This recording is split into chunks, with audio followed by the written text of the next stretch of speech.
மன்னிக்கணும், 7வது அத்தியாயம்.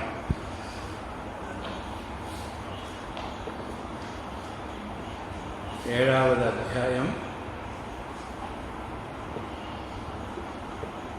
20வது ஸ்லோகம்.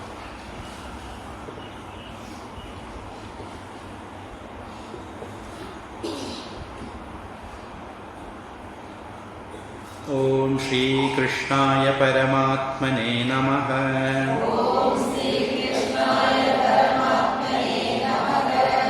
அத் ஸ்ரீமத் பகவத் கீதா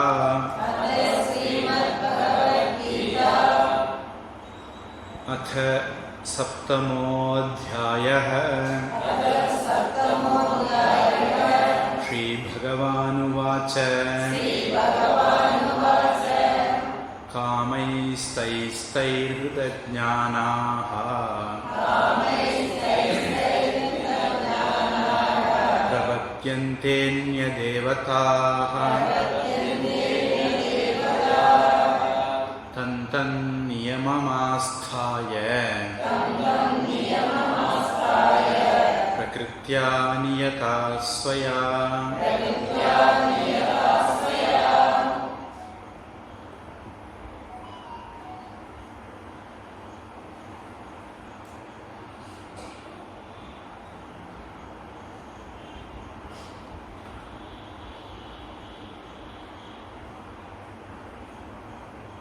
இந்த அத்தியாயத்தினுடைய தொடக்கத்தில் பகவானுடைய 2 விதமான நிலைகள் பற்றி பகவானை பற்றி முழுமையாக சொல்ல போகிறேன் அப்படின்னு முதல் 3 ஸ்லோகம்.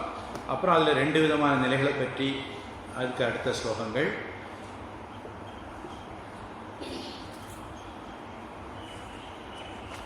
ஸ்லோகம் 12 வரை, 4லிருந்து 12 வரை. அடுத்தது பக்தர்கள் பற்றி ஸ்லோகம் 16லிருந்து. அதுக்கு முன்னாடி ஏன் பகவானை, உண்மையான பகவானை ஜனங்கள் கும்பிடுறதில்லை அப்படின்ட்டு பகவான் சொன்னார். பக்தர்களை பற்றினது 17லிருந்து 19 வரையிலும் சொன்னார். இனி பக்தியை பற்றி சொல்ல போகிறார். கிட்டத்தட்ட 13வது ஸ்லோகத்தில் சொன்ன மாதிரியான ஒரு கருத்து தான், ஒரு சின்ன வித்தியாசத்தோடு வருது. ஜனங்கள் பொதுவாக ஒரு பாதுகாப்பை தேடுறாங்க. அது அர்த்த அப்படின்னு சொல்கிறோம். நம்ம அறம், பொருள், இன்பம், வீடுல பொருள் அப்படின்னு சொல்கிறோம். பொருள்னா பணம் மட்டும் கிடையாது, அந்த அர்த்தத்தில் மட்டும் நாம் பயன்படுத்துறது இல்லை. பொருள் அப்படின்னா பொருள் அல்லவரை பொருளாக செய்யும் பொருள் அல்லது இல்லை பொருள். ஒருத்தரும் பொருட்டா நினைக்காதவங்களை ஒரு பொருட்டா நினைக்க வைக்கிறது பொருள். நம்மளையெல்லாம் ஒரு பொருட்டா நினைக்க வைக்கிறது பொருள் அப்படிங்கிற அர்த்தத்தில். ஒரு பிச்சைக்காரன் சொன்னா, எனக்கு சித்தி வந்திருக்கு. என்ன அப்படின்னா, நான் எல்லாரையும் பார்க்குறேன், என்ன யாரும் பார்க்கறது இல்லை, என்ன யாரும் கண்டுக்கிறது இல்லைன்னு.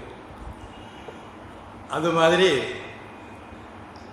பொருள் அப்படிங்கிறது, நீங்கள் பொருள் அதிகாரம் திருக்குறள்லேயே பார்த்தீங்கன்னா ராஜாவை பற்றி சொல்லியிருக்கோம், மந்திரியை பற்றி சொல்லியிருக்கிறோம், குடியை பற்றி சொல்லியிருக்கோம், அரணை பற்றி சொல்லியிருக்கிறோம்.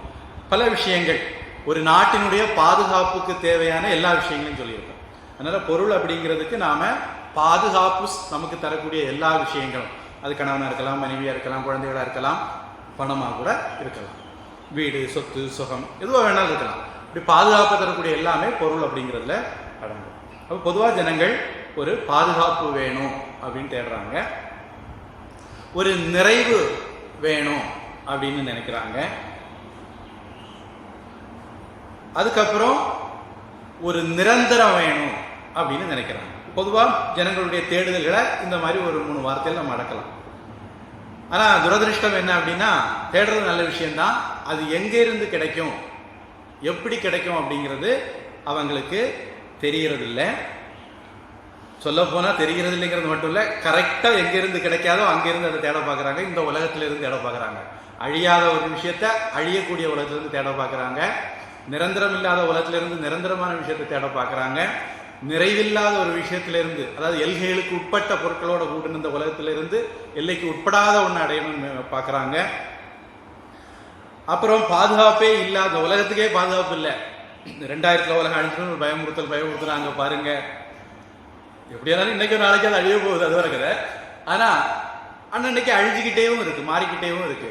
அதனால இப்படிப்பட்ட உலகத்துல இருந்து அழியாத நிலையை அடையணும் அப்படின்னு ஜனங்கள் போறாங்க. அப்ப தப்பான இடத்துல அவங்க அதை தேடிட்டு இருக்காங்க. இருக்கும் இடத்தை விட்டு இல்லாத இடம் தேடி எங்கெங்கோ அலைகின்றார் ஞானத்தங்கமேன்னு சொன்னது மாதிரி தப்பான இடத்துல ஜனங்கள் தேடி அலைகிறாங்க. பொதுவாக அதுக்கு காரணம் 13வது ஸ்லோகத்தையும் சொல்லியிருந்தது, இந்த ஸ்லோகத்தையும் சொல்லுது. காமைஹி தைஹி தைஹி ஹிருத ஞானாக, ஆசையினால அறிவை கடன் கொடுத்தவர்களாக இருக்கிறதுனால அவங்க அந்நிய தேவதைகளை வழிபடுறாங்க. பராதேவதை சச்சிதானந்தமான நிர்குண பிரம்மத்தை வழிபடாம அது அல்லாத அபரா பிரகிருத்தியிலிருந்து தேடுறாங்க. இந்த இடத்துல அந்நிய தேவதாக அப்படின்னு சொல்லியிருக்கு. இதுக்கு நான் ஒரு விளக்கம் சொல்லியிருக்கேன். அந்த டாபிக் வேணா இப்பவே தொட்டுடலாம். அதை முடிச்சுக்கிட்டு நம்ம அதுக்கு பிறகு ரெகுலர் ட்ராக்ல வரலாம். இப்போ அந்நிய தேவதா அப்படின்னு சொல்லும்போது சில பேருக்கு இயல்பா மனசுல என்ன வரும்? இது கிருஷ்ணன் பகவத்கீதை சொல்றாரு. அப்ப அந்நிய தேவதைனா கிருஷ்ண இல்லாத எல்லாரும் ஹரே கிருஷ்ணா மாதிரி நம்ம எல்லாம் மாறிட வேண்டியது. ஹரே கிருஷ்ணா ஹரே ராம மந்திரத்தையே ஹரே கிருஷ்ண தான் ஆரம்பிப்பாங்க. அதுக்கு ஏதோ காரணம் இருக்குன்னு வச்சுக்கோங்க. அவங்களுக்கு தெரியுமோ தெரியாதோ அதுக்கு ஒரு காரணம் இருக்கு. ஹரே கிருஷ்ணா மந்திரம் கலி சந்தரணோ உபனிஷத் அப்படிங்கிற உபனிஷத்துல பிரம்மா நாரதருக்கு சொன்னதாக வரக்கூடிய ஒரு மந்திரம், மகா மந்திரம். சமய புக்கில் எல்லாம் இருக்கிற அந்த ஒரிஜினல் மந்திரம். ஹரே ராம ராம ராம ஹரே ஹரே. இந்த ராம குறில் தான், ஹரே ராமா கிடையாது. ஹரே ராம ராம ராம ஹரே ஹரே. ஹரே கிருஷ்ண கிருஷ்ண கிருஷ்ண ஹரே ஹரே. 32 எழுத்துக்கள் இருக்கும் இந்த இதில். பகவத்கீதையில நாம 8 பிரிக்கிறோம். 4 8 24 எழுத்து இருக்கு. இந்த மந்திரத்தில் 32 எழுத்து இருக்கும். இதை நாம மகா மந்திரம் அப்படின்னு சொல்றோம். இந்த மந்திரத்தில் பார்த்தீங்கன்னா வினை சொல்லே கிடையாது. பொதுவா நீங்க மனோன்மணி சுந்தரனார் யூனிவர்சிட்டியில் படிச்சிருந்தா, அது இங்கிலீஷில் படிச்சிருந்தா, மாடர்ன் இங்கிலீஷ் கிராமர்னு ஒரு புக்கு உங்களுக்கு தருவாங்க. அந்த புக்கு நீங்கள் இதுவரைக்கும் சின்ன பிள்ளையில படித்ததுக்கெல்லாம் விரோதமாக வெர்ப் அப்படிங்கிற முதல் பாடத்தோடு ஆரம்பிக்கும். கேட்டால் அது உலகத்தில் வினைச்சொல் இல்லாமல் ஒரு சென்டென்ஸ் நிற்கவே முடியாது. வினைச்சொல்லு தான் ரொம்ப முக்கியமானது. வினைச்சொல் இல்லாமல் வாக்கியங்களே கிடையாதுங்கிறதுனால வினைச்சொல்ல பார்ட்ஸ் ஆஃப் ஸ்பீச்சில் முதல்ல வச்சிருக்கு அப்படின்னு ஒரு மாடர்ன் வியாக்கியானம் தருவாங்க. ட்ரெடிஷ்னலாக என்னது? Noun, pronoun, adjective, verb, adverb அப்படி போகும். 7 பார்ட்ஸ் ஆஃப் ஸ்பீச். ஆனால் இவங்க எடுத்தோடனே வெர்பு வச்சிருப்பாங்க. ஆனால் இந்த மந்திரத்தில் வெர்பே கிடையாது. அது ஏன் கிடையாது, அதுக்கு பின்னாடி என்ன விசேஷங்கிறதுலாம் நமக்கு டாபிக் இல்லை. ஆனால் இதில் சொல்லியிருக்கிற ஒவ்வொரு வார்த்தையும் என்ன குறிக்குதுன்னா, ஹரே அப்படின்னா ஹே ஹரியே அப்படின்னு அர்த்தம். ஹரே அப்படின்னு சொன்னா ஹே ஹரியே. நாம விழிச்சொல் அப்படின்னு தமிழ்ல சொல்லுவோம். ஒரு ஆளை விழிக்கிறது, கூப்பிடுறதுக்காக வேண்டி, ஹரிங்கிற பகவானை கூப்பிடுறதுக்காக வேண்டி ஹரே அப்படின்னா ஹரிங்கிற பகவானே அப்படின்னு அர்த்தம். அது மாதிரி ராம அப்படின்னாலும் ஹே ராமா அப்படின்னு ராமனை கூப்பிடுறது.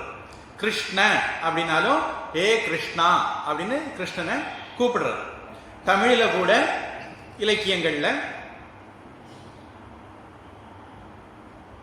அற்றதால் முகத்தினில் விழித்தல், ஆரிய பெற்றனன் விடை என பெயர்ந்து போகணும். கும்பகர்ணன் ராவணனை விட்டுட்டு போகணும், சாவ போகிறான். நான் சாவத்தான் போகிறேன் தெளிவாக தெரிஞ்சுக்கிட்டு நான் திருப்பி வரமாட்டேன்னு சொல்லாமல் சொல்கிறதுக்காக வேண்டி அவன் விடை பெறும்போது ஆரிய ஆரியா அப்படின்னு கூப்பிடல, ஆரிய அப்படின்னு குறிலா சொல்லலாம்.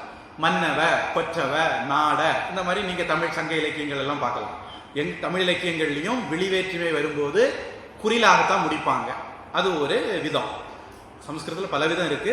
அதில் இந்த இடத்துல ஹரே அப்படின்னு முடிக்கிறது ஒரு விதம், கிருஷ்ண ராமன் முடிக்கிறது இன்னொரு விதம். அகாராந்த புல்லிங்க சப்தமா இருந்தால் குறில்ல முடிப்பாங்க. இகாராந்த சப்தமா இருந்தா ஏ அப்படின்னு நீட்டி முடிப்பாங்க. பொதுவாக மலையாளத்தில் எல்லாம் இகாராந்த சப்தம் தான். சீதானாலும் சீத்தே, மாலானாலும் மாலே தான். அவங்க அது ஒரு தனி இலக்கணம். ஒவ்வொரு மொழிக்கும் ஒவ்வொரு விதமான இலக்கணம். நம்ம அந்த மொழியை புரிஞ்சுக்கிட முயற்சி பண்ணணுமே தவிர கிண்டல் அடிக்கிறதுக்கு கிடையாது. ஒவ்வொரு மொழிக்கும் ஒரு தனி சிறப்பு இருக்கு, ஒரு அமைப்பு இருக்கு. நாம ஒவ்வொருத்தரும் ஒவ்வொரு விதமா இருக்கோம். 5 விரல் ஒண்ணு போல இல்லை. அதனால மொழிகளும் அப்படி இல்லை. அதை நாம ஒரு பூந்தோட்டத்தில் போய் விதவிதமான மலர்களை பார்த்து நாம என்ஜாய் பண்றது மாதிரி, அனுபவிக்கிறது மாதிரி பல விதமான மொழிகளையும் நாம் அனுபவிக்கணும்.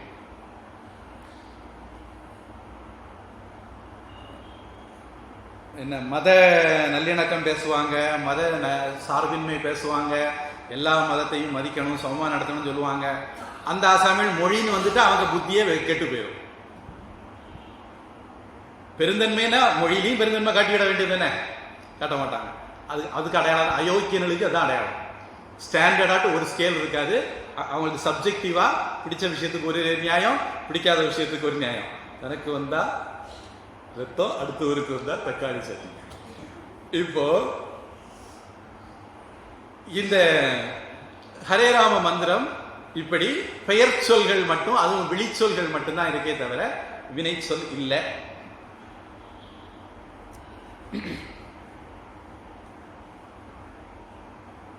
இந்த மகா மந்திரம் 32 எழுத்துள்ள மந்திரத்தை நாம இந்த முறையில பொதுவாக சொல்றோம். இந்த முறையில தான் கலிச்சந்திரன உபனிஷத்திலையும் பிரம்மா நாரதருக்கு சொன்னார். சில காரணங்களுக்காக ஹரே கிருஷ்ணாவில் அது மாற்றி சொல்லப்படுது. அதுக்கு சில பேர் சொல்ற காரணம் என்ன அப்படின்னா, அது உபனிஷத் மந்திரத்தை எல்லாரும் சொல்லக்கூடாது, அதனால எல்லாரும் சொல்றதுக்காக வேண்டி முதல் வரியை 2வது வரியா போட்டு, 2வது வரியை முதல் வரியா போட்டு, இப்போ அது உபனிஷத் மந்திரம் கிடையாது, அதனால யாரும் சொல்லலாம் அப்படின்னு கொண்டு வந்துட்டாங்க அப்படின்னு சொல்றவங்க இருக்காங்க. சரி, எதுக்கு சொல்ல வந்தேன் அப்படின்னா, இந்த ஹரே கிருஷ்ணாக்காரங்க நியாயமா நீங்க தான் இதெல்லாம் ஞாபகம் வைக்கணும், எங்கெங்க இருக்குல்ல எங்கெல்லாம் போறேன் அப்படின்னு. ஹரே கிருஷ்ணனை தான் கும்பிடுவாங்க. இப்போ இந்த இடத்துல அந்நிய தேவதா அப்படின்னா ஹரே கிருஷ்ணாக்காரங்களுக்கு கிருஷ்ணனை ஒழிச்சு எல்லாரும், அது ராமனா இருந்தாலும் சரி அப்படிங்கிற லெவலுக்கு போயிடுவாங்க. அப்ப அது ஒரு விதம். நம்ம மேம்போக்கா பார்த்தோம்னா இந்த பகவத்கீதை பேசுறது கிருஷ்ணன், அப்ப அந்நிய தேவதான்னா இந்த தவிர வேற ஆளு, ரொம்ப சிம்பிள். இப்ப இன்னும் ஒண்ணு, அந்நிய தேவதா அப்படின்னா வைஷ்ணவ சாமியெல்லாம் ஒத்துக்கிடுவோம். ராமன், நாராயணன், வாமனன், நரசிம்மன் அவங்களெல்லாம் ஒத்துக்குவோம். இந்த சிவன் எக்ஸெட்ரா இருக்காங்களே அவங்க தான் அந்நிய தேவதா. இது ஒரு கோஷ்டி. இது பொதுவாக வைஷ்ணவர்கள் சொல்லக்கூடியவங்கள்ட்ட இந்த கோஷ்டி அர்த்தம் இருக்கும், அந்நிய தேவதானா அப்படின்னு. பொதுவாக இதெல்லாம் சரி வராது, பகவத்கீதைப்படியே அந்த அர்த்தங்களை எடுக்க முடியாதுன்னு நான் நினைக்கிறேன். அதுக்கு காரணம் என்னன்னா 10வது அத்தியாயம். 10வது அத்தியாயத்தில் இதே கிருஷ்ணன் சொல்றாரு, நான் தான் ருத்ராணாம் சங்கரஸ்சாஸ்மி, நான் ருத்ரர்களில் சங்கரனாக இருக்கிறேன். அதே மாதிரி நாரதனாக இருக்கிறேன், சுக்கராச்சாரியாராக இருக்கிறேன், முருகனாக இருக்கிறேன், ராமனாக இருக்கிறேன். அப்போ ராமனை கிருஷ்ணன் மட்டும்தான், ராமன் வெளியே அப்படி சொல்ல முடியாது. ஏன்னா இவரே அங்க நான் ராமனா இருக்கிறேன்னு சொல்லியிருக்காரு. சரி, சிவனை வெளியே வைக்கலாமான்னா இல்ல, ருத்ராணம் சங்கரச்சாஸ்மின்னு சொல்லியிருக்காரு. இல்ல, கார்த்திகேயனை வெளியே வைக்கலாமான்னா சேனாபதினா அகம் ஸ்கந்தக, நான் ஸ்கந்தனாகவும் இருக்கேன்னு சொல்லியிருக்காரு. அப்போ நமக்கு அந்த மாதிரி லைன்ல இதுக்கு அர்த்தம் எடுக்க முடியாது. அதனால நான் பல பேர் அந்த மாதிரி அர்த்தம் எடுக்கிறவங்க இருக்கலாம். நான் அந்த அர்த்தத்துக்கு போகல. அந்நிய தேவதாங்கிறதுக்கு நான் நேர வெளிநாட்டில இருந்து இறக்குமதி ஆனவங்கள்ட்ட போயிட்டேன். ஏன்னா லோக்கல்ல உள்ள எல்லாரையும் கிருஷ்ணன் 10வது அத்தியாயத்தில் கவர் பண்ணிட்டார். அதனால லோக்கல் சாமி யாரையுமே அந்நிய தேவதான்னு நம்ம இந்த இடத்துல அர்த்தம் சொன்னா 10வது அத்தியாயத்துக்கும் பிறகு முன்ன பின்ன வரக்கூடிய இடங்களுக்கும் வேதங்கள்ல வரக்கூடியதுக்கும் எல்லாம் முரண்பாடு வரும். அந்த முரண்பாடு வேண்டாங்கிறதுனால கிருஷ்ணனுக்கு தெரியாத ஆசாமி, கிருஷ்ண காலத்தில் இல்லாத ஆசாமிகளை நான் கூப்பிட்டு வெளிநாட்டிலிருந்து இறக்குமதியானவங்க. இது ஒரு அர்த்தம். ரெண்டாவது, இதுல இந்து மதத்தில் இருக்கக்கூடிய எல்லா தெய்வங்களுமே, அது சைவமா இருக்கட்டும், வைஷ்ணவமா இருக்கட்டும், சாக்தமா இருக்கட்டும், இவங்க எல்லாருமே வேதத்தை ஒத்துக்கிடுவாங்க. அதனால நம்ம இவங்க எல்லாருக்கும் ஒரு பொது பேர் என்ன வச்சிருக்கிறோம் அப்படின்னா ஆஸ்திகர்கள்னு வச்சிருக்கிறோம். யாரு வேதத்துக்கு பிராமான்யத்துவம் அஸ்தி அப்படின்னு சொல்றாங்களோ அவர்கள் எல்லாரும் ஆஸ்திகர்கள் அப்படிங்கிற வார்த்தையால நம்ம குறிப்பிடுறோம். யாரு வேதத்துக்கு பிராமான்யத்துவம் நாஸ்தின்னு சொல்றாங்களோ, கிடையாதுன்னு சொல்றாங்களோ, அதாவது வேதத்தை யாரு ஒத்துக்கொள்ளவில்லை, வேதத்தை ஒத்துக்கிறவங்க எல்லாம் ஆஸ்திகர்கள். கடவுளை ஒத்துக்கிறவங்க ஆஸ்திகர்கள் கிடையாது. ஒரு பெரிய தப்பு அபிப்பிராயம் நம்ம மனசுல இருக்கு. கடவுளை ஒத்துக்கிறவங்க கடவுள் நம்பிக்கை உள்ளவங்க, அவங்க ஆஸ்திகர் நாஸ்திகர் அவங்களை பிரிக்க முடியாது. வேதத்தை ஒத்துக்கொண்டிருந்தால் அவர்கள் ஆஸ்திகர்கள், வேதத்தை ஒத்துக்கொள்ளாமல் இருந்தால் அவர்கள் நாஸ்திகர்கள். நீங்க கடவுளை ஒத்துக்கிறீங்களா இல்லையோ அதை பத்தி நமக்கு பிரச்சனை இல்லை. வேதத்தை ஒத்துக்கிட்டா ஓகே. நீங்க கடவுள் இல்லைன்னே சொல்லுங்க, பரவாயில்ல. ஆனா வேதத்தை ஒத்துக்கிட்டு வேதத்தில் இப்படி சொல்லி இருக்கிறதுனால நான் கடவுள் இல்லைன்னு சொல்றேன்னு சொல்லுங்க, அப்போ உங்களை நாம ஏத்துக்குவோம். அப்ப நமக்கு ஆஸ்திக தரிசனம் 6 உயர்நிலையில இதை பத்தி வருது, நாசி தரிசனத்தை பத்தி உயர்நிலையில இல்லை. நியாயம், வைசேஷியம், சாங்கியம், யோகம், பூர்வ மீமாம்சா, உத்தர மீமாம்சா. இதுல நியாயம், வைசேஷியம், சாங்கியம், பூர்வ மீமாம்சா இந்த 4 பேருமே கடவுளை ஒத்துக்காதவங்க அல்லது கண்டுக்காதவங்க. யோகத்துல கடவுளை ஓரளவுக்கு ஒத்துக்கிறாங்க, வேதாந்தத்துல மட்டும்தான் நாம கடவுளை தெளிவா ஒத்துக்கிறோம். இப்படி கடவுள் சேஈஸ்வரனா இல்ல நிரீஸ்வரனாங்கிறதுல வித்தியாசம் இருக்கு. அதனால சாங்கியத்தை நிரீஸ்வர சாங்கியம் சொல்லுவாங்க, யோகத்தை சேஸ்வர சாங்கியம் சொல்லுவாங்க. அப்போ கடவுள் நம்பிக்கை உள்ளவர்கள் ஆஸ்திக மதம், கடவுள் நம்பிக்கை இல்லாத ஆஸ்திக மதம்னு அது நம்ம பிரிக்கிறோம் தெரியுது. இனி நாஸ்திகர்கள் யாருன்னா பௌத்தர்கள் 4 பேரு, ஜைனர்கள்ல ஒருத்தங்க, சாருவாக்கர்கள்னு ஒருத்தங்க. இப்படி 4, 1 5, 1 6, 6 பேரும் நாஸ்திக தரிசனம் சொல்றோம். ஏன்னா அவங்க 6 பேரும் வேதத்தை ஒத்துக்கிட மாட்டாங்க.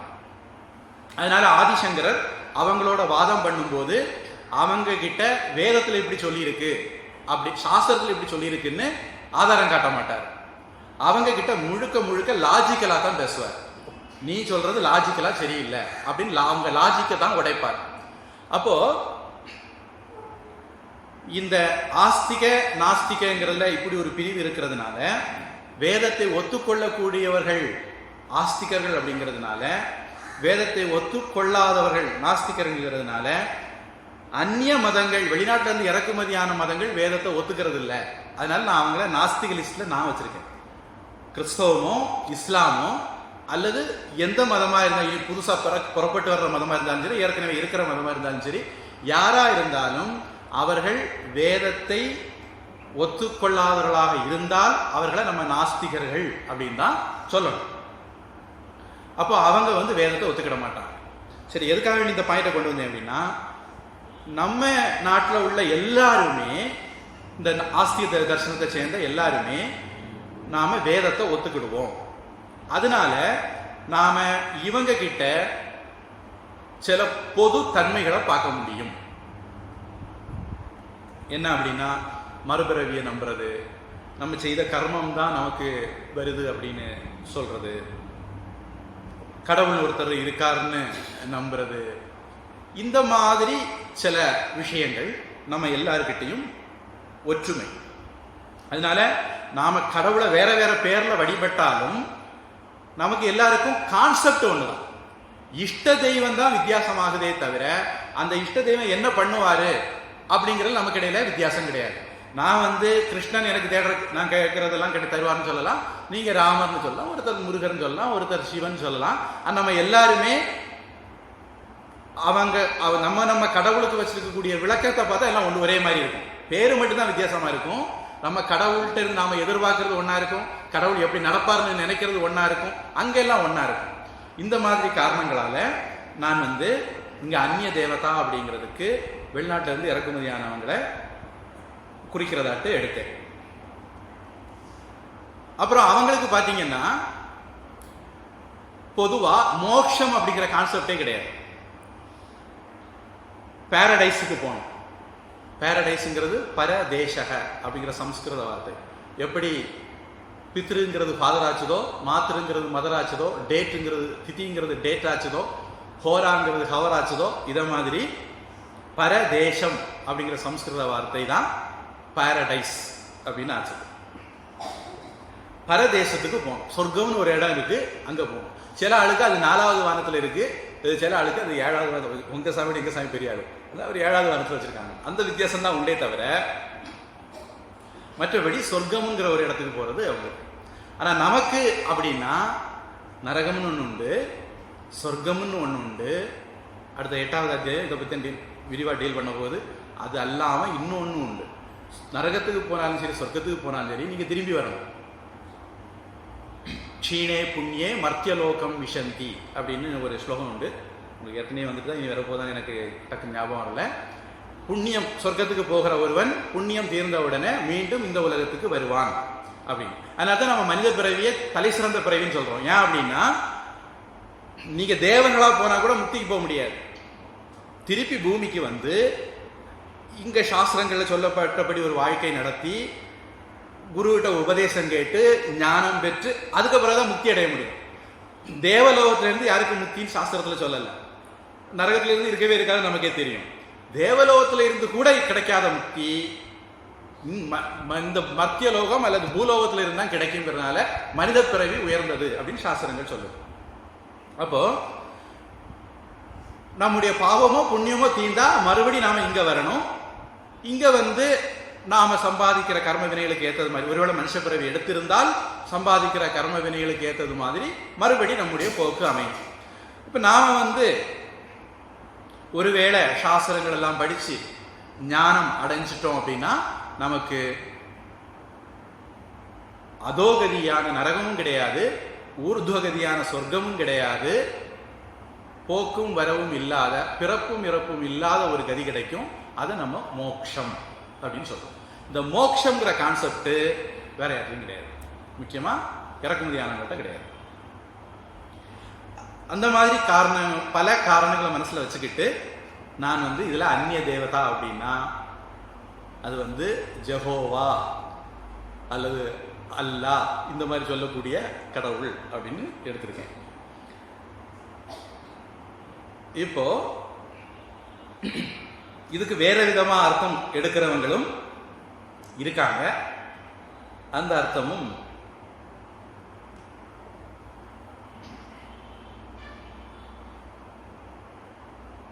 அப்போ காமை காமத்தினால ஆசையினால அறிவு மூடப்பட்டவர்கள், அபகரிக்கப்பட்டவர்கள், அறிவை கடன் கொடுத்தவர்கள் என்ன பண்றாங்க? அல்பமான விஷயங்களை தங்களுடைய வாழ்க்கை லட்சியமா வச்சு அதுக்கு பின்னாடி போறாங்க. ந அல்பே சுகமஸ்தி அப்படின்னு சாந்தோக்கிய உபனிஷத்.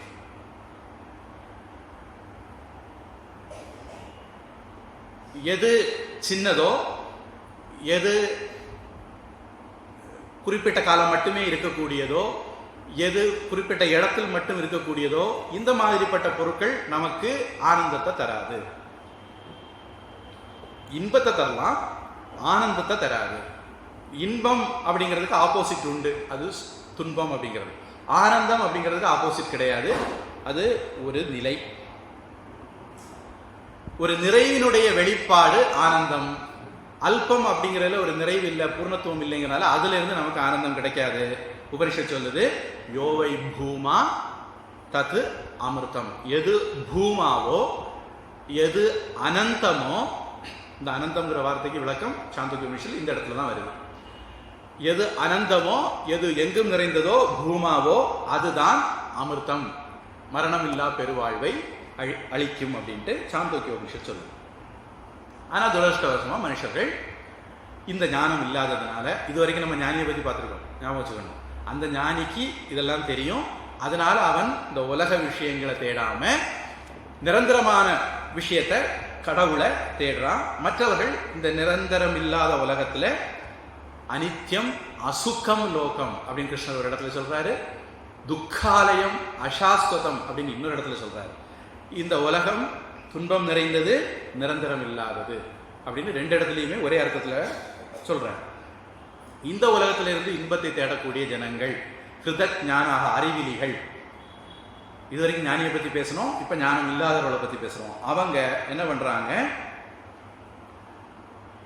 ஒரு நாய், ராமகிருஷ்ணன் சொல்லக்கூடிய ரெண்டு உதாரணம்.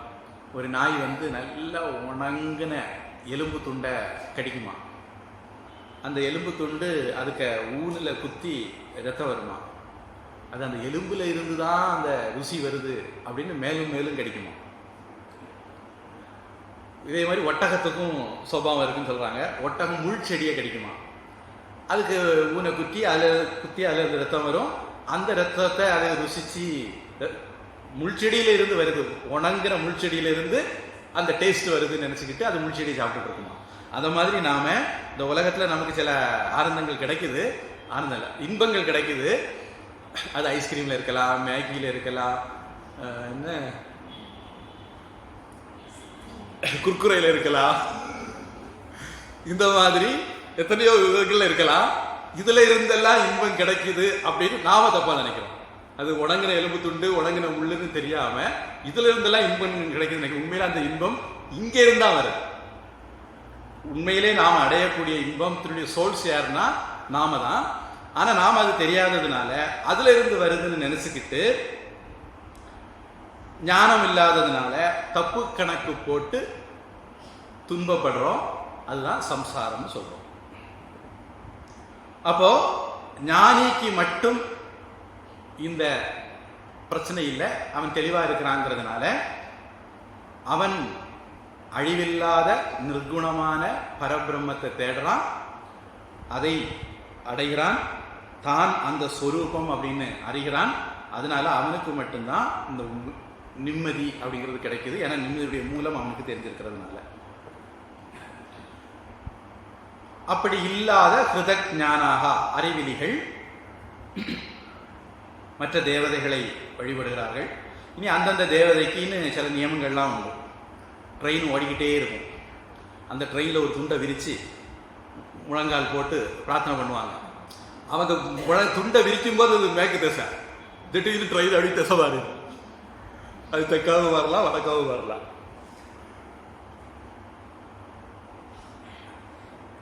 பொது இடம் நடு ரோட்லையும் செய்வாங்க. பொது இடம், இறை வழிபாட்டுக்குன்னு ஒரு இடம் வேணும், அந்த இடத்துல பண்ணணும் அப்படிங்கிறது கிடையாது. ராமர் கோவில் விஷயத்தில் வைக்கப்பட்ட ஒரு ஆர்கியூமெண்ட் இதுதான். எங்களுக்கு கடவுளை இந்த இடத்துல தான் கும்பிடணும் அப்படின்னு ஒரு நியமம் இருக்கு. நாங்கள் அதனால கோவிலில் தான் எங்கும் நிறைந்த பகவானை கோவிலில் ஆவிர்பாவம் பண்ணி அந்த இடத்துல நாங்கள் வழிபடுறோம். அது பகவானுடைய இடம். அந்த கோவில் சம்பந்தமான நிலபுலன்கள் எல்லாம் இருந்தால் கூட, சொத்துக்கள் இருந்தால் கூட, அது அந்த கோவில் தெய்வத்துக்கு தான் சொந்தம். மற்றவர்கள் அதுக்கு ஒரு ட்ரஸ்டி தானே தவிர சொந்தக்காரங்க கிடையாது. அதனால எங்களுக்கு ராமர் கோவிலை கண்ட இடத்துல கட்ட முடியாது. நீங்க தெருவிலையும் துண்டு விரிச்சு கும்பிடுறவங்க தானே, உங்களுக்கு என்ன இங்கே தான் மசூதி கட்டணும்னு அப்படின்னு ஒரு ஆர்குமெண்ட்டும் வச்சாங்க.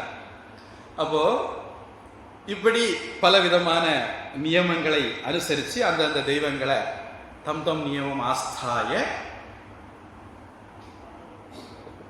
ஸ்வயா பிரகிருத்தியா நியதாக, தன்னுடைய இயல்புனால உந்தப்பட்டு. அவங்களுடைய இயல்புனா என்ன? 72 ஜன்னத்துல கிடைக்கும், அதனால இங்க எவனுக்கு கழுத்த வேணாலும் அறுக்கலாம் அப்படின்னு. இங்க ஒருத்தனை மதம் மாத்தினா உனக்கு அங்க ஸ்பெஷல் கன்செஷன் கிடைக்கும். இந்த மாதிரி எல்லாம் முட்டாள்தனமாக நம்பிக்கொண்டு அடுத்தவர்களை கழுத்தை அறுக்கிறதோ இல்லை அடுத்தவர்களுடைய வாழ்க்கையை சீரழிக்கிறதோ அது அவங்களுக்கு ஒரு குற்றமே இல்லை. ஏன்னா அவங்க புக்கில் சொல்லியிருக்கு. அதனால கல்கத்தா குரான் பெட்டிஷன் ஒன்று உண்டு. தடை பண்ணணும் அப்படின்ட்டு கோர்ட்டில் போனாங்க. ஆனால் அந்த வழக்கையே தடை பண்ணி வச்சுட்டாங்க. இதை மாதிரி பல சந்தர்ப்பங்களும் முயற்சிகள் நடந்தது. நம்ம நாட்டு நீதிமன்றங்கள் நீதியை வழங்கல. அதனால உரிய நடவடிக்கை எதுவும் இது வரைக்கும் வரல. தடை பண்ணப்பட வேண்டிய புஸ்தகங்கள்ல சில புஸ்தகங்கள் இருக்குது.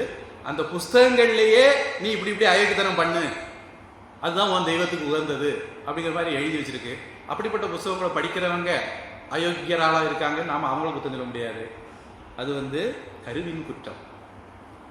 நம்ம முத்தமிழ வித்தவர் சொன்னது மாதிரி அவரும் ஒரு கருவின் குற்றம், இவங்களும் கருவின் குற்றம். நம்ம ஒன்றும் செய்ய முடியாது. அப்போ அவங்க நியதிகளை அனுசரித்து வழிபடுவாங்க. இந்த இவர்களுடைய பக்தி அப்படிங்கிறது நான் சொன்னேன் போன வகுப்பில் சகாம பக்தின்னு சொல்கிறோம். இந்த சகாம பக்தினா என்னன்னு விரிவாக சொல்கிறேன்னு சொல்லியிருந்தேன். இவருடைய பக்தி, நம்ம சகாம பக்திங்கிற வார்த்தையில் என்ன சொல்ல விரும்புகிறோம் அப்படின்னா, பொதுவாக சகாம பக்தினா காமேன சக, காமத்தோடு கூடிய. இந்த இடத்துல காமங்கிறது ஆசை, ஆசையோடு கூடின பக்தி அப்படிங்கிற அர்த்தம் தரக்கூடிய வார்த்தை.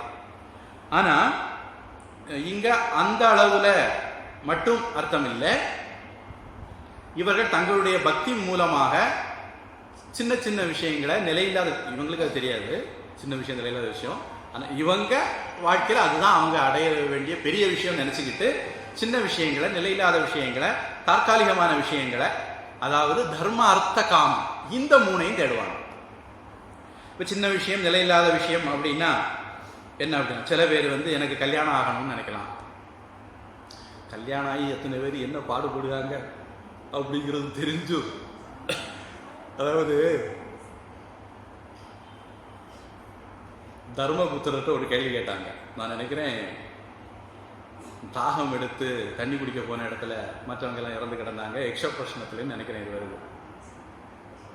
ஆச்சரியமான விஷயம் என்னது அப்படின்னு, தினமும் எல்லாரும் ஜாகிறாங்க, இருந்தாலும் நான் ஜாக மாட்டேன்னு ஒருத்தர் நினைக்காம பார்த்தீங்களா? அதுதான் ஆச்சரியமான விஷயம் அப்படின்னு. அது மாதிரி சுற்றி அத்தனை பேரும் கல்யாணம் பண்ணி கஷ்டப்படுறான்னு தெரிஞ்சாலும் நம்ம கல்யாணம் பண்ணி சந்தோஷப்படுவோம்னு நினைக்கிறாங்கல்ல, அதுதான் ஆச்சரியம். அதனால கணவனால கஷ்டப்படுறவங்களும் இருப்பாங்க, மனைவியால கஷ்டப்படுறவங்களும் இருப்பாங்க, அல்லது குறைஞ்சபட்சம் கஷ்டப்படுறோம்னு நினைக்கிறவங்களாவது இருப்பாங்க. அது மாதிரி சில பேர் குழந்தை வேணும் அப்படின்ட்டு, எத்தனையோ பேர் குழந்தைகளால அடி இடியும் படுறத பார்த்துக்கிட்டும் குழந்தை வேணும் அப்படின்னு நினைப்பாங்க. சில பேர் பணம் வேணும்னு நினைப்பாங்க. பணத்தை வச்சுக்கிட்டு எத்தனை பேர் நிம்மதி இல்லாமல் இருக்காங்க. அப்படி இருந்தும் பணத்தை வச்சிருக்கிறவங்க எல்லாம் நிம்மதியாக இருக்கிறது இல்லைங்கிறத நம்ம பார்த்த பிறகும் நாம பணம் வேணும் அப்படின்னு நினைக்கிறோம். ஒரு அம்மா நிறைய பணம் வச்சிருந்தாங்க, பாத்ரூம்ல பாத்டப்ல செத்து போனாங்க. ஏன் செத்து போனாங்கிறது இன்னும் மர்மமா இருக்கு. அது மாதிரி ஒரு அம்மா 5 ஸ்டார் ஹோட்டல், 5 ஸ்டாரோ 7 ஸ்டாரோ தெரியாது, ஒரு ஹோட்டல்ல இறந்து போனாங்க. அதாவது திருவனந்தபுரத்துல தான் ஒருத்தருக்கு மேல பழிய போட்டாங்க, இன்னும் ஒன்றும் தீர்வாகல.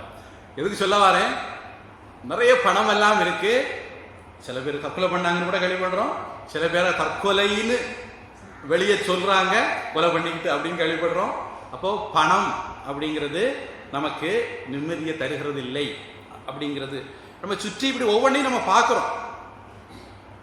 ஆனாலும் நம்ம அதே விஷயங்களை தான் தேடுறோம்.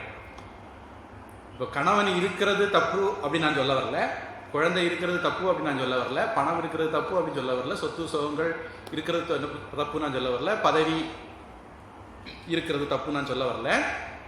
ஆனால் அதுல இருந்து நிம்மதி கிடைக்கும்னு நினைக்கிறது தப்பு நான் சொல்ல வரல. ரெண்டு சின்ன வித்தியாசம் இருக்கு, நான் சொல்றது கரெக்டா புரிஞ்சுக்கணும். இதெல்லாம் நமக்கு நிம்மதியை தரும்னு நினைக்க கூடாதுன்னு சொல்ல வரேன். அப்போ இந்த சகாம பக்தன் அப்படிங்கிற வார்த்தைக்கு இந்த கான்டெக்ட்ல நாம சொல்லக்கூடிய அர்த்தம் என்னன்னா, யாரெல்லாம் ஒரு பக்தி பார்வையில சொல்றதா இருந்தா கடவுளை தவிர மற்றதை தேடுறானோ அவன் சகாம பக்தன். மொட்டையா சொன்னா சகாம பக்தன்னா ஏதோ ஆசைப்படக்கூடிய ஒருத்தன் அப்படின்னு அர்த்தம். எனக்கு பதவி வேணும், பரீட்சையில் பாஸ் பண்ணணும், வேலை கிடைக்கும், இந்த மாதிரிப்பட்ட எல்லாருமே அந்த மாதிரி வருவாங்க. ஆனால் இந்த இடத்துல நாம ஒரு ஸ்பெஷல் அர்த்தம் எடுக்கிறோம். கடவுளை தவிர வேற எது வேணும்னு நினைச்சாலும் அவன் சகாம பக்தன். கட்டோபனிஷத்தினுடைய வார்த்தையில சொல்றதா இருந்தா பிரேயசை விரும்புகிறவன், அதாவது தனக்கு பிடித்ததை எல்லாம் விரும்பக்கூடியவன் அப்படின்னு சொல்லலாம். உலகியல் விஷயங்களை விரும்பக்கூடியவன் அப்படின்னு வேதாந்த பார்வையில சொல்லலாம். இவருடைய பக்தி பொதுவா வியாபார பக்தியா இருக்கும். பிள்ளையரப்பா எனக்கு பரீட்சை பாஸ் பண்ணிடணும், பாஸ் பண்ணா உனக்கு தேங்காய் உடைக்க இல்லை கற்பூரம் கொடுத்து, இந்த மாதிரி. அதுல கூட ரொம்ப உஷாரானவங்க பரீட்சை பாஸ் பண்ணின பிறகுதான் தேங்காய் உடைப்பார், முன்கூட்டி தேங்காய் உடைக்க மாட்டார். ஒரு ஆளு பொதுவா நிறைய பேருக்கு அந்த பழக்கம் இருக்குன்னு நினைக்கிறேன். திருப்பதி பாலாஜியை அவங்க கூட பார்ட்னராக சேர்த்துக்குவாங்க. அவங்களுடைய லாபம் வந்ததுன்னா லாபத்தில் ஒரு ஷேர் பாலாஜி கொடுத்துருவாங்க. சில பேர் அப்படி மாதம் மாதம்லாம் திருப்பதி போகிறாங்க, போய் கொடுக்குறாங்க. ஒரு ஆசாமி இந்த மாதிரி திருப்பதி பாலாஜி கூட ஒப்பந்தம் போட்டுக்கிட்டான். நான் என்னுடைய மோதிரத்தை தரேன் அப்படின்னு, எனக்கு வியாபாரம் நல்லா நடந்ததுன்னா என்னுடைய மோதிரத்தை தரேன் அப்படின்னு. அது நல்ல வியாபாரம் நடந்தது. அப்போ திருப்பதி பாலாஜிக்கு நம்ம ஒரு நேர்ச்சைன்னு சொல்லுவாங்க நினைக்கிறேன், நேர்ச்சையை நிறைவேற்றணும். அதை நிறைவேற்றுறதுக்கு போனார். போகும்போது அவருக்கு மனசில் தோணிச்சது, மனுஷன் இல்லை, அல்ப புத்தி இல்லை, அதனால அல்ப மேத சாமினி பிறகு வரப்போகுதுன்னு நினைக்கிறேன். அதனால் நான் பாலாஜிக்கு சொல்லும்போது இந்த மோதிரத்துக்கு விலை ஒரு 2000 ரூபாய் இருந்தது. இப்போ தங்க விலை எல்லாம் கூடி போச்சு. அப்போ இவ்வளவு காஸ்ட்லியான மோதிரத்தை போடணுமா? அன்னைக்கு 2000 ரூபாய் தானே இருந்தது, 2000 ரூபாய் போட்டுருவோம், அதான ஒப்பந்தம். கடவுள் கரெக்டாக கணக்கு பார்ப்பார்லாம். சொல்லும் போது 2000 ரூபாய் தானே மதிப்பு. அதுன்ட்டு 2000 ரூபாய் போட்டலான்னு முடிவு பண்ணி 2000 ரூபாய் கொண்டு உண்டியில் போட்டார். இவன் இவ்வளவு ஸ்மார்ட்டாக இருந்தா பாலாஜி எவ்வளவு ஸ்மார்ட்டாக இருப்பாரு. அவன் உண்டியில் படத்தை போடும்போது அவன் மோதிரம் உரிவுல விழுது. அவர் வட்டியும் சேர்த்து வாங்கிட்டார். அதனால நம்முடைய பக்தி அப்படிங்கிறது ஒரு வியாபார பக்தி மாதிரி இருக்கலாம். எல்லாருக்கும் இருக்கு நான் சொல்ல மாட்டேன், இருக்கலாம், இருக்கிறவங்க இருக்கலாம். இப்ப நிஷ்காம பக்தினா என்ன அப்படின்னா, அது ஆசையே இல்லாத பக்தி. நிஷ்காமம்னா ஆசை இல்லாத அப்படின்னு அர்த்தம். நம்ம அந்த அர்த்தத்தை சொல்ல வரல இந்த இடத்துல. உலகியல் ஆசை இல்லாத பக்தி, கடவுள்தான் என்னுடைய ஒரே கதி, ஏக பக்தி, அப்படி இருக்கிறத நாம இந்த இடத்துல நிஷ்காம பக்தி அப்படின்னு சொல்றோம். இதுல நமக்கு 20 to 26 வரைக்கும் சகாம பக்தி தான் பார்க்க போறோம். இப்போ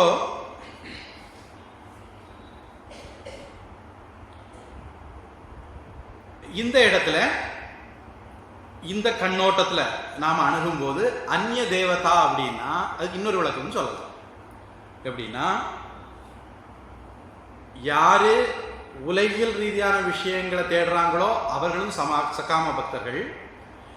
யாரு தன்னுடைய தெய்வத்துக்கிட்ட உலகியல் விஷயங்களை வேண்டாங்களோ அந்த தெய்வம் அந்நிய தேவதை. கொஞ்சம் சின்ன பிக்கிற மாதிரி இருக்கலாம். அதுக்கு நாங்களும் சௌகரியம் மொட்டை அடிச்சுக்கிறது, பிடிக்கிறது கொண்டு இருக்காது. முண்டக்கோ உபனிஷத்துல ஒரு உபனிஷத்து இருக்கு. அந்த உபனிஷத்து படிக்கிறதுக்கு முன்னாடி மொட்டை அடிச்சுட்டு தான் படிப்பாங்கிறதுனாலே என்னமோ அந்த உபனிஷத்துக்கே பேரு முண்டகோ உபனிஷத் அப்படின்ட்டு பேரு. முண்டகம்னா முண்டனம் பண்ணிக்கிட்டு மொட்டை அடிச்சுக்கிட்டு அப்படிங்கிற அர்த்தத்தில். அதாவது உலகில் ஆசைகள் உள்ள பக்தர்களுக்கு சகாம பக்தர்கள்னு பேரு, அவருடைய பக்திக்கு சகாம பக்தின்னு பேரு. அவர்கள் எந்த தெய்வத்தை கும்பிடுறாங்களோ அந்த தெய்வம் அந்நிய தெய்வம். யாரு உலகில் தேவைகளுக்காக வேண்டி அவங்க கிருஷ்ணனை கும்பிட்டுக்கிட்டு, ராமரை கும்பிட்டு, சிவனை கும்பிட்டு, முருகனை கும்பிட்டு, எந்த தெய்வத்தை வேணாலும் கும்பிடட்டும், உலகியல் தேவைகளை நிறைவேற்றுவதற்காக கும்பிட்டால் அந்த தேவதை இந்த இடத்துல அந்நிய தேவதை அப்படிங்கிற லிஸ்ட்ல வந்து சேர்ந்து. கிருஷ்ணன் அப்படின்னு கும்பிட்டாலும் பரபிரமமான கிருஷ்ணனை கும்பிடுறேன், நிர்குணமான பிரம்மனை கும்பிடுறேன். எந்த கிருஷ்ணனுக்கு தான் பரபிரமங்கிற ஞானம் இருக்குதோ அந்த கிருஷ்ணனை கும்பிடுறேன் அப்படிங்கிற தெளிவோட ஞானத்தோட யாரு கும்பிடுறாங்களோ அப்போ அந்த தேவதை வந்து பரதேவதை, நிர்குண தேவதை. அது இந்த கிருஷ்ணனா கூட இருக்கலாம். இது வந்து இந்து மதத்தினுடைய ஒரு அழகு. இதை விவேகானந்த சுவாமி எடுத்து சொல்றாரு. அதாவது சன்னோ மித்ர சம்பருணக அப்படின்னு ஒரு தசாந்தி மந்திரம் இருக்கு. தசாந்தி மந்திரத்தில் அதை முதல்ல சொல்லுவாங்க. 1, 2 நம்மளும் வருஷப்படுத்திக்கிட்டோம். தைத்திரிய உபனிஷத்தினுடைய சாந்தி மந்திரம் அதான். அதுல त्वमेव प्रत्यक्षं ब्रह्मासि त्वामेव प्रत्यक्षं ब्रह्म वदिष्यामि அப்படின்ட்டு அதுக்கு முன்னாடி என்ன வரும்னா வாயோ ஏ வாயுவே நீதான் பிரம்மம், நீதான் கண்கண்ட தெய்வம் அப்படின்னு வரும். இப்போ விவேகானந்த சாமி இதை எப்படி விளக்குறார் அப்படின்னா வேதங்கள்ல வேற வேற மந்திரங்கள்ல வேற வேற தெய்வங்கள்ல முதல்ல நாம என்ன பண்ணுவோம்னா ஒரு சகுண தேவதையாக வழிபட ஆரம்பிப்போம். ஒரு உருவம் உள்ளதாகவும் ஒரு இடத்துல இருக்கிறதாகவும் ஒரு டேட் ஆஃப் பர்த் இருக்கிறதாகவும் இந்த மாதிரி ஐடியாவோட முதல்ல வழிபட ஆரம்பிப்போம். அப்புறம் நம்முடைய தெய்வத்தையே கொஞ்சம் கொஞ்சமாக மேல்நிலைக்கு உயர்த்தி நிர்குண பிரம்மத்தினுடைய நிலைக்கு கொண்டு போயிடும். இதே தெய்வம் தான் அந்த நிர்குண பிரம்மமாகவும் இருக்குது. எனக்காக வேண்டி என்னுடைய வழிபாட்டு சௌகரியத்துக்காக வேண்டி அந்த நிர்குண தேவதை இந்த பேரு வடிவத்தில் வந்திருக்கு அப்படிங்கிற லெவலுக்கு நாம அந்த தெய்வத்தை எடுத்துட்டு போயிடுவோம். இப்படி எந்த ஒரு தெய்வத்தையும் நாம அந்த மாதிரி மேல்நிலைக்கு கொண்டு போக முடியும். அப்படி கொண்டு போகும்போது நம்முடைய அந்த பேரு வடிவம் உள்ள தெய்வமே நிர்குண பிரம்மமா மாறிடும். இது வந்து நம்ம வேதத்துல உள்ள ஸ்டைல், நம்முடைய வழிபாட்டு முறை. அந்நிய தேவதா அந்நிய மதங்கள்ல இறக்குமதியான மதங்கள்ல எப்படின்னா நானும் நீங்களும் சண்டை போடுவோம். நான் கும்பிடுறது பால் மொரோடக், நீங்க கும்பிடுறது பால் யெகோவா. சண்டையில நீங்க ஜெயிச்சிட்டீங்க. ஜெயிச்ச உடனே உங்க பால் யெகோவா தான் சுப்பீரியர் கடவுள் அப்படின்னு ஆயிடுவார். யாரு 2 பேரும் சண்டை போடுறதுல யாருக்கு கூட்டம் ஜெயிக்குதோ அந்த கூட்டம் எந்த சாமியை கும்பிடுதோ அந்த சாமி தான் பெரிய சாமி. இப்படித்தான் யெகோவா கடைசியா ஜெயிச்சது யெகோவா. அவரை தான் இன்னைக்கு கும்பிட்டு இருக்காங்க. இந்த கர்த்தர்லாம் ஊரை ஏமாத்துறதுக்கு ஆளுக்கு ஒரிஜினல் பேரு யெகோவா. அதனால யெகோவாவின் சாட்சியம் எல்லாம் சொல்லுவாங்க.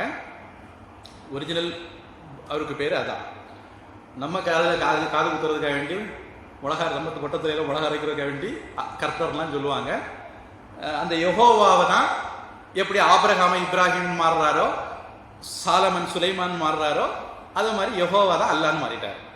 அவ்வளவுதான் வித்தியாசம். இப்போ இது அந்நிய இறக்குமதியான மதங்களுக்கு நமக்குள்ள ஒரு வித்தியாசம். அதனால நம்ம இதுல வந்து நாம ஒரு தெய்வத்துக்கிட்ட என்ன பலனுக்காக வேண்டி வழிபடுறோமோ அதை பொறுத்து சின்ன பலன்களுக்காக வேண்டி வழிபட்டால், நிரந்தரம் இல்லாத பலன்களுக்காக வேண்டி வழிபட்டால், உலகில் பலன்களுக்காக வேண்டி வழிபட்டால் அந்த தெய்வம் அந்நிய தேவதையாகும்.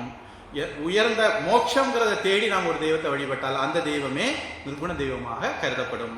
அதனால இங்கேயே கிருஷ்ணன் அப்படிங்கிறவர் தான் அவர் ஞானம் உள்ளவர்ங்கிறதுனால, ஞானியா இருக்கிறதுனால, அவரு அந்த ஞான நிலையில இருந்து பேசுறதுனால நாம இங்க கிருஷ்ணனை பரபிரம்ம நிலையிலிருந்து பேசுறாரு அப்படின்னு எடுத்துக்கணும். இப்போ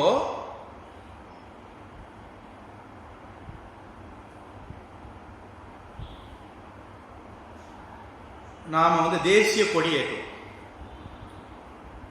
அந்த தேசிய கொடி ஏற்றும் போது அந்த கொடி வந்து நம்ம நாட்டினுடைய பிரதிநிதி. கொடி முக்கா துண்டு தான், முக்கா முழம் தான் இருக்கும். அதோட சின்னதாக கூட இருக்கலாம், பாக்கெட்டில் வைக்கிறது மாதிரி கூட இருக்கலாம். ஆனால் அதை வந்து நம்ம பெருமையோடு அணிஞ்சுக்குவோம். அது எதனுடைய பிரதிநிதி? இந்த ஆயிரக்கணக்கான கிலோமீட்டர் பரப்பளவு உள்ள இந்த நாட்டினுடைய பிரதிநிதியாக அதை நாம் எடுக்கிறோம். அதே மாதிரி நம்முடைய தெய்வங்கள் இஷ்ட தெய்வங்களா யாரா இருந்தாலும் சரி, அவங்க இஷ்ட தெய்வங்கள் அவங்க வழிபடலாம். எந்த பிரச்சனையும் இல்லை. நம்ம இஷ்ட தெய்வத்தை மாற்றணும்னு இல்லை. நம்ம என்ன பாவனோட வழிபடுறோங்கிறது மட்டும்தான் நம்ம சரியா இருக்கணுமே தவிர நம்முடைய தெய்வத்தை அந்த பரபிரம்மத்தை பிரதிநிதித்துவப்படுத்த முடியும். இப்போ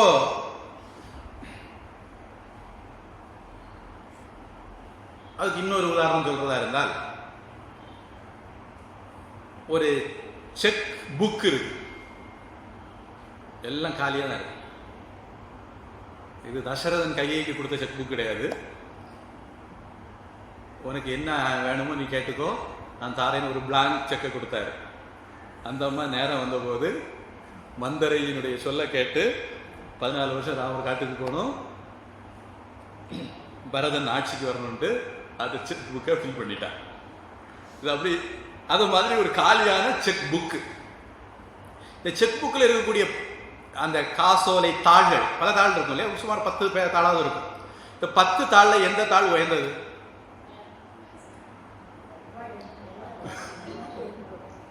எல்லா தாளும் சமம். ராமரா இருந்தாலும், கிருஷ்ணனா இருந்தாலும், விஷ்ணுவா இருந்தாலும், சிவனா இருந்தாலும், முருகனா இருந்தாலும், காளியா இருந்தாலும், எல்லா தேவதையும் இஷ்ட தேவதை எல்லாரும் சமந்தான். அதுல ஏற்றத்தாழ்வு கிடையாது. எது உயர்ந்ததுன்னு வரலாம், எதுல அதிகம் பணத்தை எழுதுறோமோ அது உயர்ந்தது, எதை நம்ம நிர்குண பிரம்மமா கும்பிடுறோமோ அது உயர்ந்தது. அது மாதிரி இங்க அந்நிய தேவதா அப்படின்னு சொல்லும்போது அப்படியும் ஒரு அர்த்தம் எடுக்க முடியும். அப்போ அந்நிய தேவதா பக்தி சகாம பக்தினும் பரபிரம்ம பக்தி நிஷ்காம பக்தின்னு நாம இந்த கான்டெக்ட்ல 20ல இருந்து 30 வரைக்கும் புரிஞ்சுக்கணும். அதுக்கப்புறம் கஷ்டம் இல்லை, அதுக்கு ஒரு அத்தியாயமே போக முடிஞ்சிடும். அடுத்த ஸ்லோகம். ஏதாவது கேள்வி இருந்தால் கேட்கலாம், இல்லைன்னா ஸ்லோகத்தை தொடங்கிடுவேன்.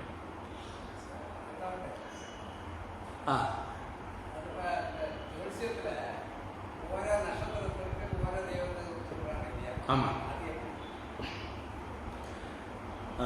ஒரு நட்சத்திரத்துக்கு மட்டும் இல்லை, அந்த வார்த்தை வந்தனால இன்னொரு குழப்பத்தையும் தீர்த்துக்குவோம்.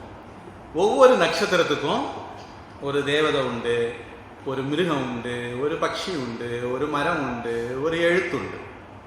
நிறைய பேர் இந்த எழுத்தை வச்சு கல்லா கட்டிட்டு இருக்காங்க. இந்த நட்சத்திரத்தில் பிறந்தா இந்த எழுத்தான் வைக்கணும், நீங்க டிக்ஷனரி முழுக்க தேடுங்க, அந்த எழுத்துல ஒரு வார்த்தையே கிடைக்காது. என்கிட்ட ஒரு அப்படி வந்தது, ஷீங்கிற எழுத்துல தான் எனக்கு பேர் வைக்கணும். நானும் டிக்ஷனரி முழுக்க தேடி தேடி பார்த்தேன், கிடைக்கல, நம்மளை கொண்டு ஆகாத பறிக்க வேற யாராவது பார்த்து இங்கே நல்லா உண்டுனா அப்படின்னு சொல்லிட்டேன். சம்ஸ்கிருத்தில் ஷீங்கிற வார்த்தையே கிடையாது. நம்ம ஷீலான்னு சொல்கிறோம், அது நம்மளா வச்சுக்கிட்ட பேர். ஷீலம்னு ஒன்று இருக்கு, அந்த ஷகாரம் சிவ சகாரம், அது வேற. நான் சொல்றது ஷண்வ சகாரத்தில் சொல்கிறேன். அப்படி எந்த எழுத்துமே வார்த்தையுமே சம்ஸ்கிருதத்தில் இல்லை. இப்போ இந்த மாதிரி வந்து மாட்டோம். அதனால இந்த நியூமராலஜின்னு சொல்லிட்டு ஒரு பைத்தியகாரத்தனம் இருக்கு. என்னை பொறுத்த வரைக்கும் அது பைத்தியகாரத்தனம். அதுக்கு பின்னாடி போய் பைசா செலவழிக்காதீங்க, வேற நல்ல காரியத்தை செலவழிங்க.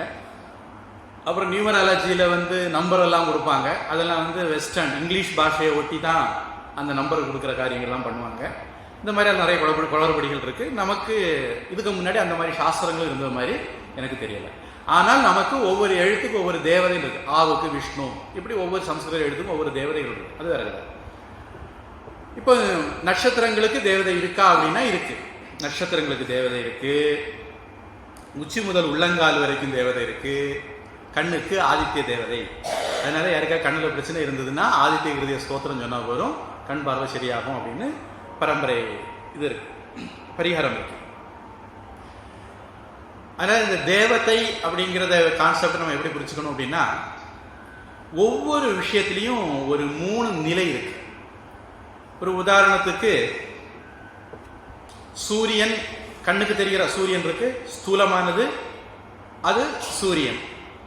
இந்த சூரியனுக்கு பின்ன அந்த ஒளி தரக்கூடிய சக்தி இருக்க, அந்த சூரியனுடைய சக்தியை நாம ஆதித்ய தேவதை அப்படின்னு சொல்றோம். இனி இந்த ஆதித்ய தேவதைக்கு ஒளி கொடுக்கக்கூடிய சக்தியை கொடுத்த ஒரு ஆள் இருக்கார், அதுதான் பரபிரம்மம்னு சொல்றோம். இப்படி இந்த உலகத்துல ஒவ்வொரு பொருளிலையும் 3 நிலை இருக்கு.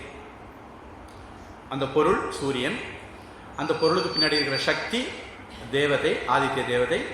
அந்த ஆதித்ய தேவதைக்கும் காரணமான, எல்லா தேவதைகளுக்கும் காரணமான சக்தி, அது நிர்குண பிரம்மம், பரபிரம்மம் சொல்றோம். அதனால ஒரே விஷயத்துல ஸ்தூலமான ஒரு அம்சமும் இருக்கு, சூக்ஷ்மமான அம்சமும் இருக்கு, காரணமான அம்சமும் இருக்கு.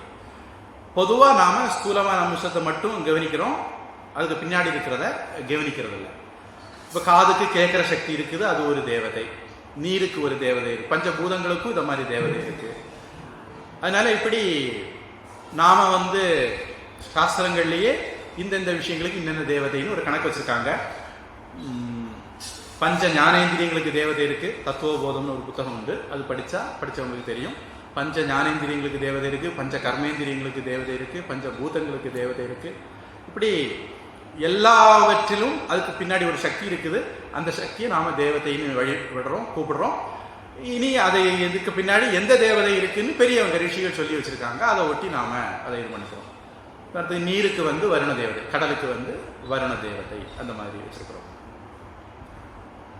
இப்போ இதுதான் நம்முடைய அமைப்பு. இப்போ இதுல மேல உங்க கேள்வி என்ன, சந்தேகம் என்ன? ஏதாவது சந்தேகம் இருக்கா? இருந்ததுன்னா அது என்ன? நட்சத்திரங்களுக்கு மட்டும் இல்ல தேவதை, இப்படி பல அம்சங்களை நம்ம தேவதை வச்சிருக்கோம். இப்போ பூமிக்கு பூமாதேவி தேவதை, இப்படி எல்லாத்துக்கும் நம்ம கிட்ட தேவதை இருக்கு.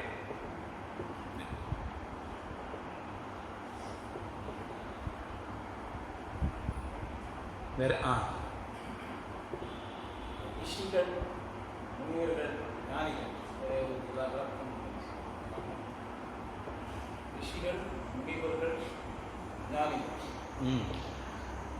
சரி, என் பங்குக்கு நான் 2 வார்த்தையை சேர்த்துக்கிட்டேன். சித்தர்கள், சாதுக்கள்,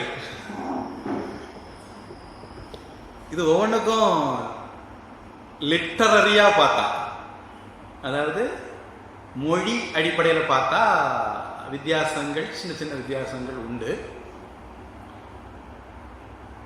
தமிழ்ல முனிவர்னா யாரு கோவப்படுறாங்களோ அவங்க முனிவர், முனிதெல்லாம் கோவப்படுது. ஆனா சம்ஸ்கிருதத்துல இந்த மாதிரி அர்த்தம் சொல்றதுக்கும் சில வாக்கு உலகத்துல இருப்பாங்கன்னு நான் சொல்லி பார்த்தேன். எனக்கு தெரிஞ்ச ஒருத்தர், அது கொஞ்சம் விஷயம் தெரிஞ்சாலுதான், ஆனால் உங்களை தமாஷ் பண்றதுக்காண்டி அவர் சொல்லுவார், சரிந்து விழுவதால் சரீரம் அப்படின்பார். அப்படி அர்த்த உலகத்துல எங்கேயுமே கிடையாது, அவருக்கு கை சரக்கு. அதான் நீங்க சிரிக்கட்டுமேங்கிற கேட்டு அவர் அப்படி சொல்லுவார்.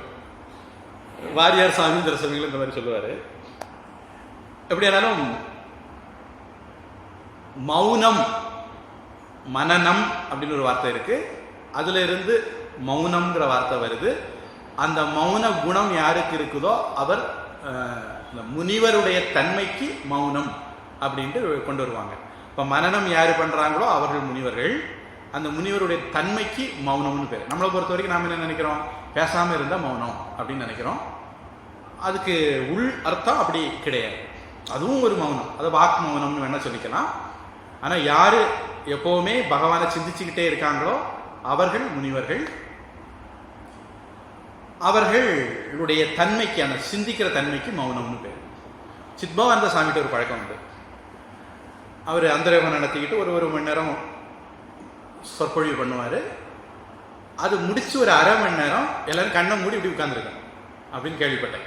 நான் அவருக்கு அட்டன் பண்ணதில்லை, அது மாதிரி அந்த நடத்துகிற இடத்த பார்த்துருக்கேன். கண்ணை மூடி எல்லாரும் அப்படியே, கண்ணை திறந்து வச்சுட்டு எல்லாரும் இருக்கணும். எல்லாரும் என்ன நினைக்கிறேன், கண்ணை திறந்து பண்ற தியானம்னு நினைக்கிறாங்க. உண்மையில அது அப்படி இல்லை. கண்ணை திறந்து வைக்க மூடி இருந்தால் நீங்கள் தூங்கிடக்கூடாது. அதனால கண்ணை திறந்து வச்சுக்கிட்டு அது வரைக்கும் சாமி என்னென்ன சொன்னாங்களோ அதை நீங்க சிந்திக்கணும் அப்படிங்கிறக்காண்டி இந்த மௌனம்ங்கிற ஒரு பகுதி சாமி ஏற்படுத்தி இருந்திருப்பாரு. பிறகு காலப்போக்கில் சாமி இல்லாததுனால எல்லாரும் அந்த அர்த்தத்தில் அதை புரிஞ்சுக்கிறாங்களான்னு எனக்கு தெரியாது. இனி ரிஷிகள் அப்படிங்கிறது பொதுவா மந்திர திரஷ்டாரக ரிஷிகள், மந்திரங்களை கண்டுபிடித்தவர்களை நம்ம ரிஷிகள்னு சொல்றோம். இது பொதுவான ஒரு அர்த்தம். மந்திரத்தை கண்டுபிடிக்காம ரிஷிகள் சொல்லக்கூடியவங்களும் இருக்காங்க. ரிஷிகள் அப்படிங்கிறவங்க சன்னியாசியாவும் இருக்கலாம், இல்லறத்தார்களாகவும் இருக்கலாம். வசிஷ்ட மகரிஷி மாதிரிப்பட்டவங்க இல்லறத்தார்கள். இனி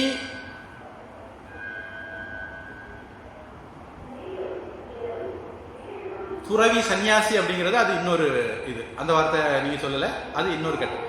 யாரு இல்லறத்தை விட்டு போறவங்களோ, அல்லது வானப்பிரஸ்தத்தை விட்டு போறவங்களோ, அல்லது பிரம்மச்சரியத்தை விட்டு போறவங்களோ, சாஸ்திரம் படிக்கிறதுக்கு எனக்கு நிறைய நேரம் வேணும், குடும்பம் குழந்தை குட்டின்னு இருந்தா புக் எடுத்து வச்சோன்னா பிள்ளை எப்பா அப்படிங்கும், படிக்க முடியாது. அதனால முழுக்க முழுக்க சாஸ்திரம் படிக்கிறதுக்கு நேரத்தை ஒதுக்கணுங்கிறதுக்காக வேண்டி யார் வர்றாங்களோ அந்த மாதிரி ஆட்களை அதுக்காக வேண்டி துறவு எடுக்கலாம்னு இருக்கு. சந்நியசிய ஸ்ரவணம் புரியாது, கேட்கறதுக்காக வேண்டி படிக்கிறதுக்காக வேண்டி எடுக்கிறவங்க, அது ஒரு சந்நியாசம். ஞானம் சந்நியாச லட்சணம்னு இன்னொரு விளக்கம் இருக்கு. அதாவது யார் ஞானிகளோ அவர்கள் துறவிகள் அப்படிங்கிற விளக்கம் இருக்கு. பொதுவாக சங்கரர் பாஷ்யத்தில் எப்பவுமே அந்த அர்த்தத்தில் தான் எடுத்துக்குவார். துறவினாலே அவரை பொறுத்த வரைக்கும் ஞானி அப்படின்னு எடுத்துக்குவார். இது ஒரு அர்த்தம். நீங்க ரிஷி சொன்னீங்க, முனிவர் சொன்னீங்க, ஞானி. ஞானியை பொறுத்த வரைக்கும் அவரு யாரு வேணாலும் ஞானியா. ஒரு ஸ்லோகம் சொல்லுது, சுகஹ தியாகி. சுகபிரம்மம் எல்லாத்தையும் விட்டவர் தியாகி. கிருஷ்ணோ போகி, கிருஷ்ணர் அனுபவி, ராஜா அனுபவி.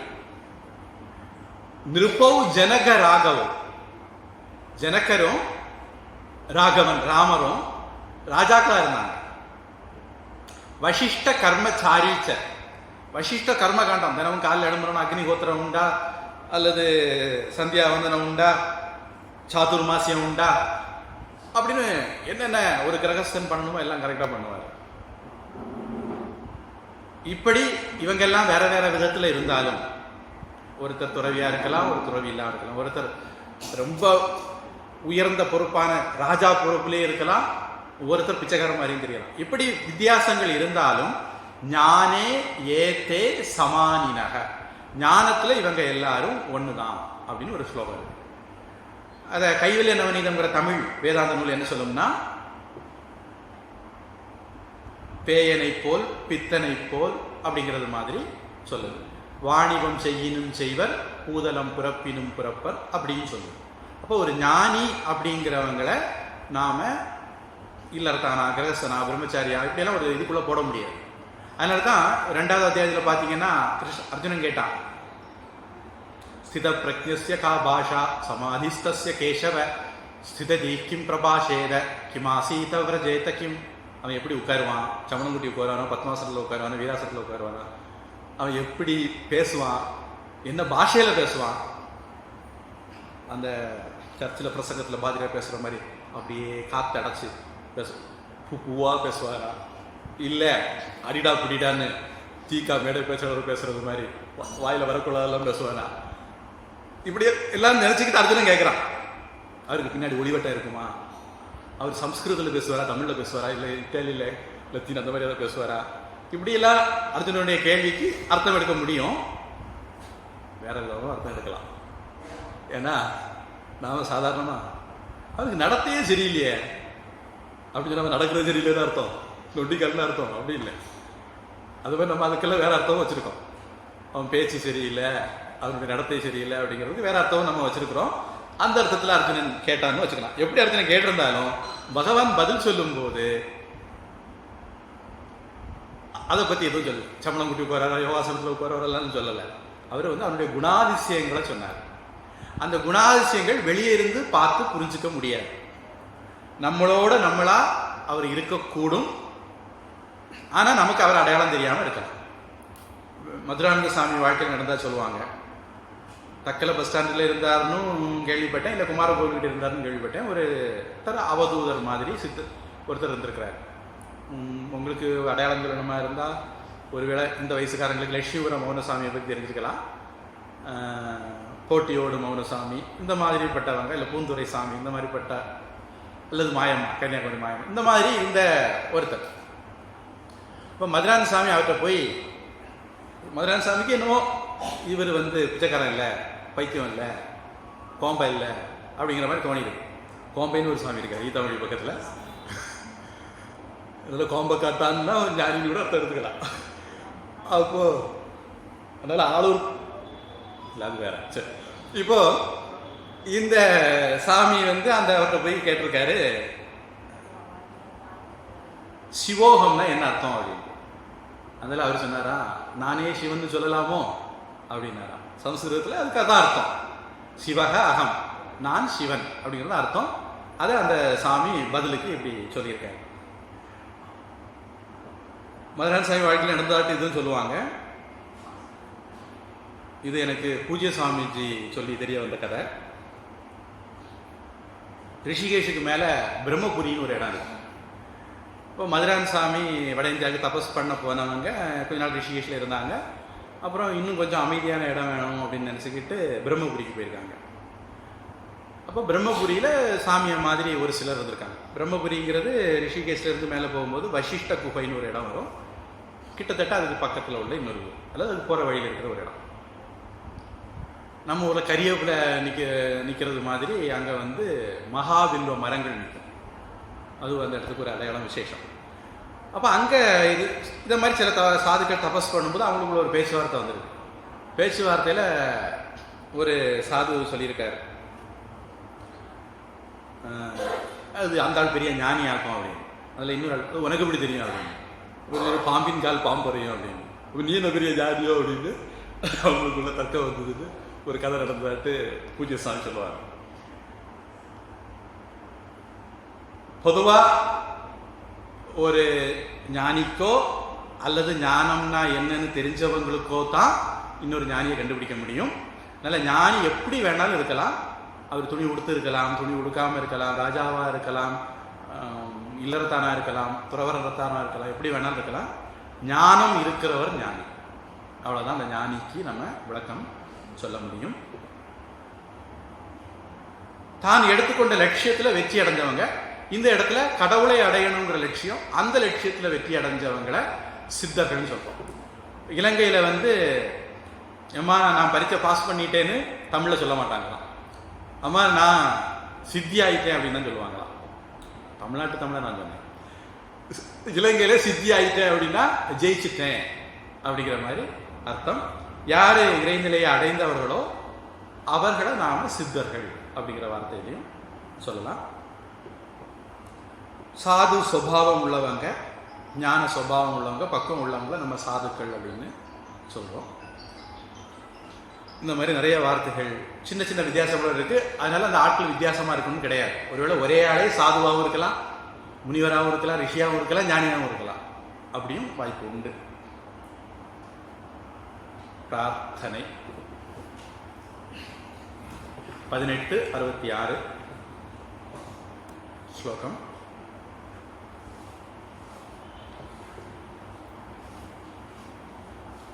ஓம் சர்வதர்மான் பரித்யஜ்ய